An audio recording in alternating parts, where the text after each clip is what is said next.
طبقی روشن فکر عرب ستارے و محرامی پرستیدند جو بہت زیادہ براڈ مائنڈڈ تھے، وہ کیا کرتے تھے، وہ ستاروں کے پیچھے لگ گئے۔ انہوں نے کہا جی یہ تم بے وقوفی ہے، چھوٹے چھوٹے بت خود بناتے ہو، تم اتنے بے وقوف ہو، خود بنائے ہوئے بتوں کے پیچھے۔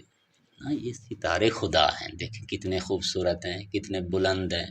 خدا بلند ہونا چاہیے یا خدا وہی ہونا چاہیے جو آگے بڑھا ہے؟ خدا بلند ہونا چاہیے۔ یہ بڑے سمجھدار اور براڈ مائنڈڈ تھے، ٹھیک ہے۔ یا ستاروں کی پوجا کرتے تھے یا کس کی پوجا کرتے تھے؟ سورج کی، چاند کی پوجا کرتے تھے۔ تاریخ نویس سے معروف عرب کلبی، کلبی یعنی حشام کلبی، حشام کلبی بیٹے اس کا متوفی ہے 206 ہجری کا، یعنی 206 ہجری میں یہ مرا تھا۔ بہت اچھا یہ رائٹر ہے۔ یہ اپنی کتاب میں لکھتا ہے، حشام کلبی کی جو کتاب ہے اس کا نام ہے الاسنام۔ الاسنام میں یہ لکھتا ہے کہ قبیلہ بنی ملیح جن پرست بودند، اسی طرح قبیلہ حمیر آفتاب پرست بودند، قبیلہ کنانہ ماہ پرست بودند، قبیلہ تمیم دبران پرست بودند، قبیلہ لخم مشتری ستارے کا پرست بودند، قبیلہ تئی سہیل پرست بودند، قبیلہ قیس شعری و اسد عطارد رامی پرستیدن۔ یہ بعض ستاروں اور سیاروں کے نام ہیں کہ جو انہوں نے خود ہی رکھے ہوئے تھے، تو اس کے بعد پھر ان کی پوجا بھی کرتے تھے۔ ہر قبیلہ ایک ایک ستارہ۔ اس کے بعد کہتے ہیں کہ اما طبقی منحت کے اکثریت سکنی عربستان را تشکیل می دادن، علاوه بر بتهای قبیله‌ای و خانگی به تعداد روزهای سال 360 بت می پرستیدن۔ یعنی جو قبیلہ منحت تھا، انہوں نے ہر کسی قبیلے کے اپنے اپنے بت جو تھے وہ تو بنوائے، اس کے کہتے تھے کہ یہ رائج ہے بھی، تمہارا حق ہے، تمہارا ایک بت ہونا چاہیے، ہر قبیلے کا اپنا ایک بت ہونا چاہیے۔ لیکن انہوں نے کہا کہ نہیں، 360 سال کے جو دن ہیں، 360 دن جو ہیں، ہر دن کا اپنا ایک بت ہونا چاہیے۔ لا الہ الا اللہ۔ ایک خدا کو چھوڑو گے تو اسی طرح ذلیل ہوو گے کہ جس طرح مثلا ہر خدا کا ہر دن کا ایک اپنا اپنا بت ہونا چاہیے۔ اور وہ پھر انہوں نے 360 بت بنائے اور اس کی وہ پرستش کرتے تھے۔ وہ حوادث سے ہر روز را بے یکی از آنہا وابستہ می دانستن، اور اس دن جو کوئی بھی اتفاق ہوتا تھا ان کے ساتھ، حادثہ پیش آتا تھا، وہ کہتے تھے کہ چونکہ آج کے بت کے دن یہ حادثہ پیش آیا ہے، لہٰذا یہ حادثہ اس بت سے متعلق ہے۔ یہ حادثہ کیا ہے؟ اس بت سے متعلق ہے۔ بت پرستی در محیط مکہ پس از ابراہیم خلیل به کوشش عمر بن قصا انجام گرفت۔ مکہ میں جناب ابراہیم علیہ السلام کے بعد جو بت پرستی کا آغاز ہے، ایک شخص ہے جس کا نام ہے عمر بن قصا یا قصی، جیسے موسیٰ ہے تو چھوٹی اے کے ساتھ لکھا جاتا ہے، لفظ تو موسی ہے نا، موسی، لیکن اس کے اوپر ایک کھڑی زبر لگا کے اس کو موسیٰ پڑھتے ہیں۔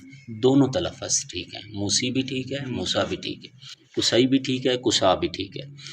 تو اس شخص کے ذریعے جو ہے یہ بت پرستی شروع ہوئی۔ ولی بطور مسلم در روز های نخست به این صورت گسترده نبود، بلکہ روز های اول آنها را شفی دانستند۔ یہ جو بت پرستی ہے بیٹے، یہ شروع میں اس سطح کی بت پرستی نہ تھی کہ جیسے مثلا بعد میں چلی گئی تھی۔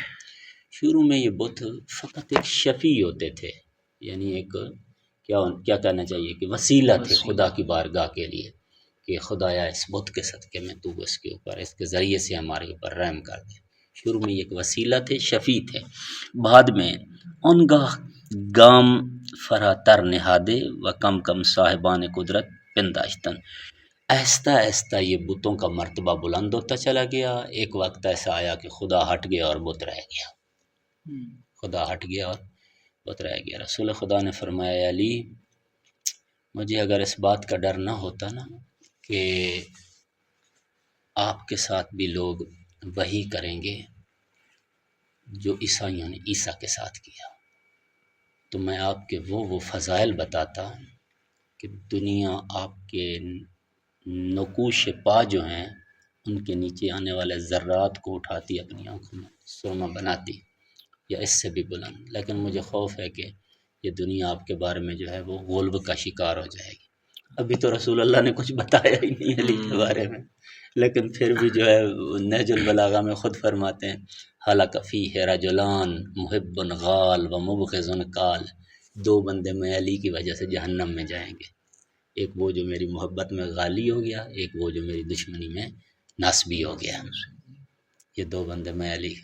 فرمایا اے علی اگر مجھے اس بات کا خوف نہ ہوتا نا کہ یہ لوگ ابھی دیکھ لیں ہمارے 12 اماموں میں جتنے بھی ائمہ ہیں کسی امام کو لوگوں نے اللہ نہیں مانا، لیکن علی کو لوگ اللہ مانتے ہیں۔ یہ کیا ہے نصیری یہ جو سیریا میں، اور یہ جو بشار اسد پاکستان میں بھی اتنے علی اللہ ہی علی علی اللہ ہی ہیں، علی اللہ ہی۔ ابھی فرمایا علی اگر علی جن یہ ہمارے بارکو میں ابھی ہے جو علی کے اوپر وہ جو علیہ السلام نے لکھتے جی میں لکھتے ہاں اللہ فرمایا کہ کہاں تک رسول اللہ کی نظر تھی، لا الہ الا اللہ، کہاں تک رسول اللہ دیکھ رہے تھے، ابھی تو کچھ بتایا ہی نہیں۔ ویسے ایک شاعر تھے ملا میر علی، ایران کے شاعر تھے، انہوں نے ایک قصیدہ لکھا، اس میں انہوں نے لکھا کہ ہا علی بشر ام کیف بشر ربہ فیہ تجلی و ظہر، تو بڑا لمبا قصیدہ مجھے سارا یاد نہیں ہے۔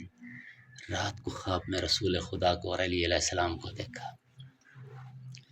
رسول خدا نے فرمایا کہ ملا میر علی وہ جو قصیدہ لکھا ہے وہ سنائیں، تو ملا میر علی نے پڑھا کہ رسول خدا کا حکم تھا، اب وہ تو نہیں کر سکتے تھے کہ مثلاً جو ہے کہا کہ یا رسول اللہ، فرمایا نہیں سنائیں، ملا میر علی نے پڑھا کہ ہا علی بشر ام کیف بشر ربہ فیہ تجلی و ظہر، بس اتنا ہی ایک مصرع رسول خدا نے علی کی طرف منہ کر کے خواب میں، ملا میر علی نے یہ خواب خود سنایا، علی کی طرف منہ کر کے فرمایا کیف بشر کیف بشر کیف بشر، یعنی اس نے کہا کہ علی بشر ہیں، کس طرح کے بشر ہیں کہ ان کے رب فیہ تجلی و ظہر، ان کے رب انہی میں جلوہ کرتے ہیں، انہی سے دکھائی دیتے ہیں، رب فیہ تجلی و ظہر۔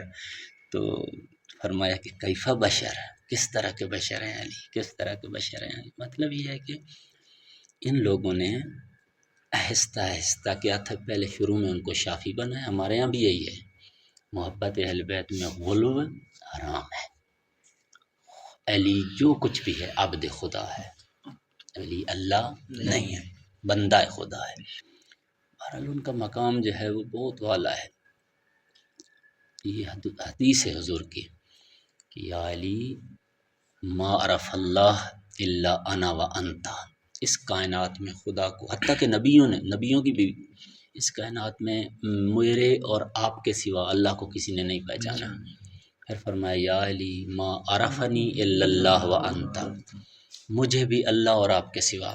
پھر فرمایا یا علی ما عرفک الا اللہ و انا، آپ کو بھی کسی نے نہیں پہچانا، علی کو کسی نے پہچانا ہی نہیں کہ علی کون ہے۔ لوگ علی کو ایک عام آدمی سمجھتے ہیں، مسئلہ یہیں پہ ہے، وہ سمجھتے ہیں کہ علی جیسے مثلا اول تھا، جیسے ثانی تھا، جیسے ثالث تھا، وہ رابع ہے، وہ چوتھا خلیفہ ہے، نہ بابا علی کجا، یہ کجا، کوئی اصلاً یعنی ہم کہتے ہیں نبیوں کا مقابلہ نہیں ہے ان کے ساتھ، ہمارے عقیدے کے مطابق ائمہ کا مقام انبیاء سے بلند ہے، سوائے رسول اللہ کے، سوائے رسول اللہ کے انبیاء سے بھی ائمہ کا مقام، انبیاء کیوں، ہمارے پاس دلیل ہے، کیسے، کوئی نبی ایسا نہیں جس سے ترک اولا نہ ہوا ہو، آدم کو اللہ نے روکا کہ لا تقربوا، کیا ہے بیٹے، لا تقربا هذه الشجرہ، اس درخت کے نیچے نزدیک گئے یا نہیں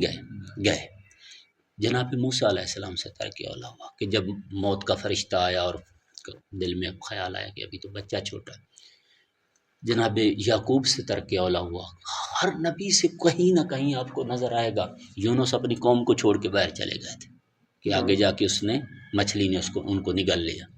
لیکن ائمہ کی زندگی میں 12 اماموں کی زندگی میں ایک ذرہ برابر ترک اولا آپ کو نہیں نظر آئے گا, اور وہ بھی ایسے ایسے مصائب میں کہ جو کربلا جیسے مصائب ہیں.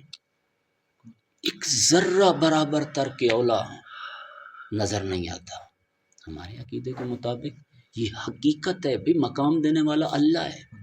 جناب ابراہیم کو نبوت کے بعد امامت ملی ہے یا نبوت سے پہلے امامت ملی ہے؟ اس کے بعد اس سے یہ کیا پتہ چلتا ہے کہ کوئی امامت اتنا بڑا بلند مرتبہ ہے, اتنا بڑا بلند مقام ہے کہ جب ابراہیم خلیل تھے, نبی تھے, اولو العزم پیغمبر تھے, اسی طرح سے کلیم تھے, لیکن نبوت امامت کب مل رہی ہے؟ ٹھیک ہے نا, انی جاہلک للناس اماما. تو بہرحال یہ چیزیں بہت باریک ہیں کہ جو ہم تو یہ بھی کہتے ہیں, ہمارے پاس حدیث ہے کہ فقط انبیاء اور ائمہ کا تو مقام ہی بہت بلند ہے. العلماء ورثۃ الانبیاء یا ورثۃ الانبیاء, علماء کا مقام یہ ہے کہ وہ انبیاء کے وارث ہیں. پھر ایک جگہ پہ ہے کہ میری امت کے علماء بنی اسرائیل کے انبیاء سے افضل ہیں, افضل من انبیاء بنی اسرائیل. لہٰذا بچوں جو کچھ بھی ہو, ہمارے ائمہ عباد الرحمن ہیں, اللہ کے بندے ہیں. وہ خوب اس طرح سے بت پرستی بیٹھے آہستہ آہستہ جو تھی وہ بت لازمی نہیں. بعض دفعہ انسان دشمنی میں ایکسٹریم ہو جاتا ہے, بعض دفعہ دوستی میں ایکسٹریم ہو جاتا ہے. ٹھیک ہے نا. میں نے وہ جو قصہ ادھر سنایا تھا کسی مجلس میں, جناب موسیٰ کو جب خدا نے شاگرد بنا کے بھیجا ہے تو یہ کون سی چیز تھی کہ بار بار استاد پہ وہ اعتراض کر رہے تھے؟ یہ بیٹے یہ وابستگی تھی ان کی, لیکن یہ وابستگی دینی وابستگی تھی. بعض دفعہ دینی وابستگی بھی اللہ کو پسند نہیں ہے. یعنی آپ دین میں اس قدر آگے چلے جائیں کہ خدا سے زیادہ آپ غیرت مند بن جائیں. خدا آپ کو کسی کا شاگرد بنا کے بھیج رہا ہے. بھائی یہ تیرا استاد اس لیے بن رہا ہے کہ خدا اس کو آپ کا استاد اس لیے بنا رہا ہے کہ اس کے پاس کچھ چیزیں ایسی ہیں کہ جو آپ کو ان سے سیکھنی ہے. آپ جائیں اور جا کے اپنے استاد سے کہیں کہ یہ کیوں ہے, وہ کیوں ہے, وہ کیوں ہے, یہ کیوں ہے. جناب خضر نے فرمایا ھذا فراق بینی و بینک. یعنی اگر میں صحیح لفظیں استعمال کروں تو یہ ہے کہ انہوں نے کہا کہ موسیٰ آپ میں ابھی وہ سطح ہی نہیں ہے کہ آپ میری شاگردی اختیار کر سکیں. کون سی چیز تھی جناب موسیٰ کے لیے؟ دینی وابستگی تھی. جناب موسیٰ خدا نخواست یعنی بندہ بعض دفعہ دین سے اتنا وابستہ ہو جاتا ہے, اتنا دین کے ساتھ جڑ جاتا ہے کہ مثلا وہ خدا کی جو ریڈ لائن ہے اس سے آگے چلا جاتا ہے. اعتدال میں رہو, اہل بیت کو ماننے میں اعتدال میں رہو. محمد وآل محمد کے ساتھ جو اعتدال سے مراد میں یہ نہیں کہہ رہا کہ ان کو ماننے میں مثلا آپ وہ نہ کرو, میں یہ کہہ رہا ہوں کہ ان کو خدا نہ مانو, ان کو خدا نہ مانو, مخلوق خدا مانو, اعتدال میں رہو. نہ یہ کہ جو ہے تو اس طرح سے بیٹھے.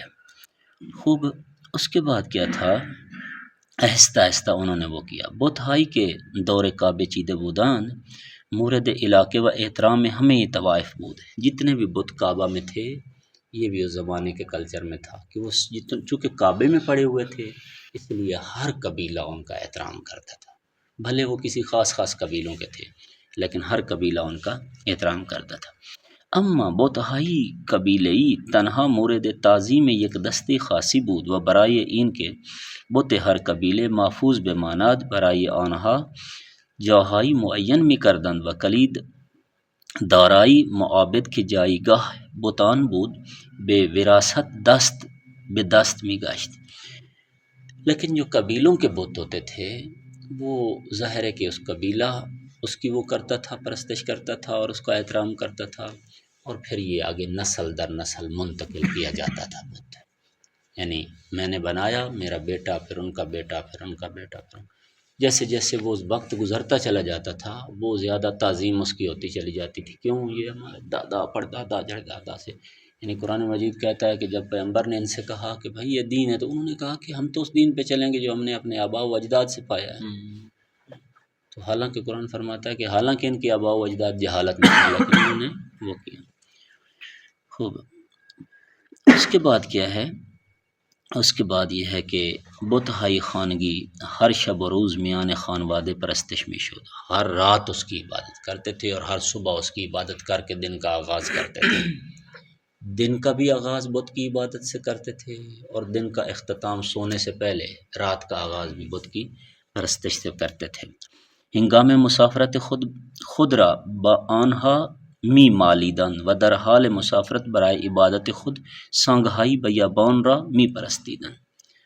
کہ جب کبھی سفر پہ جانے لگتے تھے تو سارے جسم کو ان کے ساتھ کیا کرتے تھے؟ مس کرتے تھے. ٹھیک ہے، سارا جسم مس کر کے جاتے تھے کہ ہم مسافرت سفر پہ جا رہے ہیں تو ہم خیر و عافیت سے آئیں گے اس بت کی برکت سے. اس کے ساتھ وہ کرتے تھے. اور اب چونکہ مسافرت میں بعض دفعہ بت بڑے ہوتے تھے تو سفر میں نہیں لے کے جا سکتے تھے. چونکہ سفر میں چلے گئے ہیں اب وہاں پہ بت تو میسر نہیں، کچھ چھوٹے چھوٹے پتھر سفید رنگ کے اٹھا لیتے تھے، نارملی سفید رنگ کے، ان کو اپنی ان بتوں کی جگہ پہ رکھ کے کیا کرتے تھے؟ ان کی پرستش کر لیتے تھے. یہ اس خدا کا اتار ہے جو ہمارے گھر میں پڑا ہے، یہ اس کا اتار ہے. ان کے ساتھ بھی مالیدن و در ہر منزلی کے فرود می آمدن چہار سنگ انتخاب کر دے وزیبہ تر از آن ہمیرا معبود و بقیرہ پائی اجاگ قرار میں. اور جہاں کہیں بھی وہ رات کو قیام کرتے تھے وہیں پہ ادھر ادھر سے پہلے 4 پتھر تلاش کرتے تھے اور ان میں جو سب سے خوبصورت پتھر ہوتا تھا اس کو اللہ، اور جو دوسرے 3 پتھر ہوتے تھے وہ اس کے جو ہے وہ وزیر مشیر اور وہ بنا کے تو پھر ان کی یہ حالت تھی. آج کے لیے اتنا کافی ہے. صلوات علی محمد.